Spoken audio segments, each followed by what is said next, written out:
So, ayan guys, sasagutin natin yung mga tanong since madaming nag-enquire sa akin sa Facebook at saka dito sa TikTok, pati na din sa comment. So, hindi ho lahat talaga kaya kong replyan kasi meron din po talaga akong trabaho. So, minsan busy din. So, una, sasagutin natin si finding job. So, sabi niya, pwede po bang mag-apply kahit may HEPA? So, since naman daw is fit to work naman siya sa ibang medical. So, ganito yan. Yung local at saka international po is hindi po talaga pare-pareho. Yung agency po natin for Japan is meron talaga siyang accredited na medical laboratory kung saan dun lang talaga kayo magpa-check up. So, para naman sa akin, walang mawawala kung mag-try. So, mag-try ka mag-inquire sa agency ko o kahit sa ibang agency. So, ayan. Para naman sa mga nagtatanong, ano-ano nga ba ang mga sakit na pinagbabawal dito sa Japan? So, number 1 na dito is yung AIDS. Pangalawa is yung HIV. Pangatlo is yung TB or tuberculosis. At saka yung HEPA. And para naman sa mga merong operation or major operation, especially po sa mga cesarean. So, yung ibang agency kasi is nire-record nila at least 3 to 4 years after po kayong nanganak as CS. Tapos, sa scoliosis naman is meron namang iba na kinukonsider. Tapos, meron din namang iba is hindi talaga siya pwede. So, pangalawang tanong is galing kay Amira. So, sabi ni Amira is, pwede po bang mag-cross country since nasa Saudi Arabia siya? So, sa ngayon po, wala pa pong batas na pwede pang pwedeng mag-cross country. So, since meron tayong visa na trainee visa at saka special skilled worker, is kailangan ho talaga manggagaling kayo sa mismong bansa ninyo. So, kapag ikaw naman ay Vietnamese, so galing kang Vietnam. Kapag ikaw naman ay Pinoy, kailangan manggagaling ka sa Pinas. So, yan po yung rules or patakaran ngayon. So, since nasa Saudi Arabia po kayo, pwede ho kayong umuwi ng Pinas after ng contract nyo at mag-apply po kayo direct sa agency ko. So, balik ta rin naman natin. Pwede bang mag-apply galing dito sa Japan sa ibang bansa? So, ang sagot po is pwede po. Pwede po tayong pumunta ng Canada, Australia, New Zealand, or even Dubai kapag nanggagaling po dito sa Japan. So, pangatlong tanong galing kay Vilin. So, sabi naman niya is, no age limit po ba ang farmer sa Japan? So, ang farmer po dito sa Japan is meron pong age limit. So, dati po is pwede po mag-apply 37 years old, 38, allowed po yan.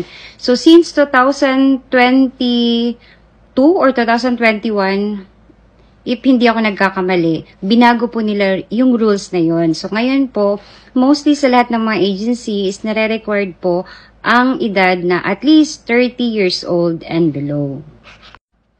Kapag ikaw na may ex-trainee Japan or nanggaling na dito sa Japan as trainee visa, pwede ho kayong mag-apply pabalik dito sa Japan as SSW.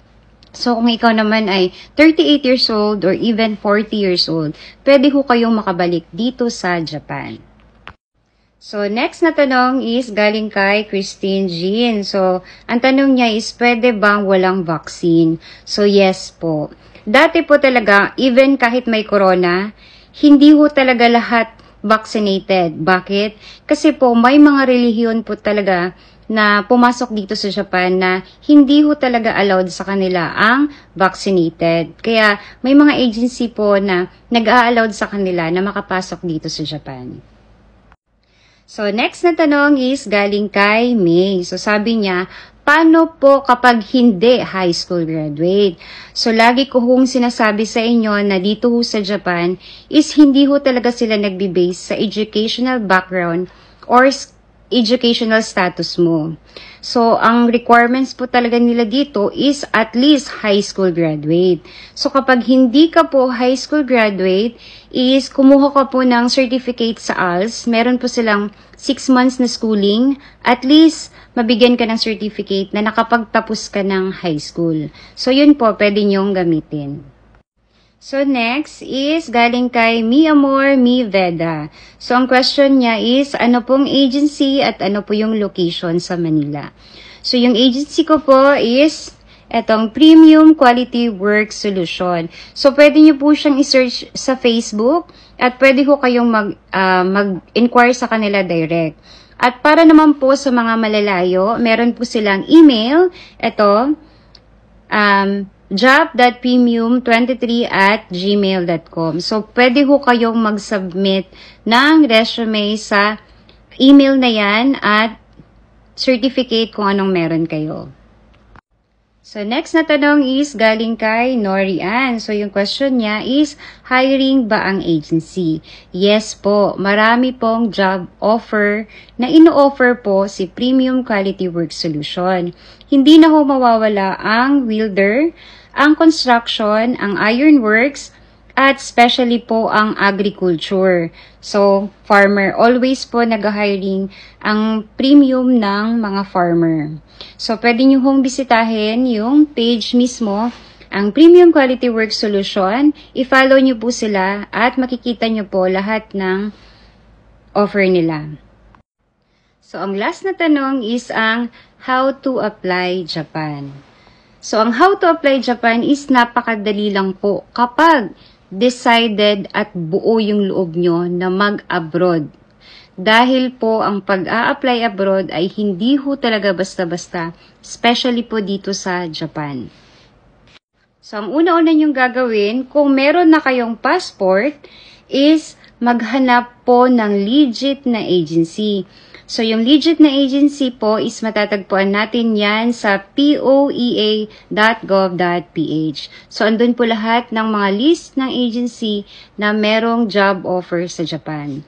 So, next po, kapag nag-inquire kayo, direct mismo sa agency. So, iwasan po nating mag-communicate sa mga ibang tao kasi meron po talagang illegal recruiters. Especially po, sinasabi nilang merong direct hiring. So, wag na wag ho tayong maniwala dyan.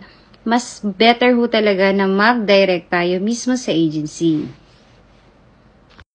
Kapag tapos na kayo nakapag-inquire sa agency, ang next nyo naman gagawin is maghanap ng category na fit sa inyo. Or kung meron kayo experience regarding sa food processing, so food processing po yung pag-applyan nyo. Kung meron kayong background naman sa farming, so doon kayo mag-apply as agriculture. So meron kayong experience about sa welding, so doon naman kayo mag-apply as a welder. Then marami din nagtatanong na sa farming kung kailangan ba na may experience. So sa farming po is hindi ho stricto. Kahit ho wala kayong experience about sa farming is pwede ho kayo mag-apply. So ayan po, sana po nasagot ko po lahat. At meron din po akong YouTube channel, Ivy Villegas. Pwede nyo pong visitahin at isubscribe na lang din ako. Meron po akong mga ginawang video para po meron kayong idea regarding sa Japan. So ayan, mata ne!